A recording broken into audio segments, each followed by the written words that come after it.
Limitations దాటకూడదు. Friendship ఇంటి వరకు రాకూడదు. ఇది గుర్తుంచుకోండి ఆడపిల్లలు.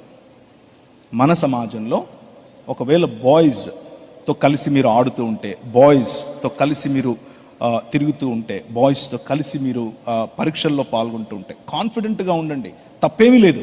కానీ దానివల్ల సమాజంలో మీకున్న ఇమేజ్ నాశనమయ్యే ఫ్రెండ్షిప్ వద్దు. ఆ ఫ్రెండ్షిప్ మీ ఇంటి దాకా రావడం వద్దు. దానివల్ల భవిష్యత్తు ప్రాబ్లం ఉంటుంది. భవిష్యత్తులో చాలా ప్రశ్నలు వస్తాయి.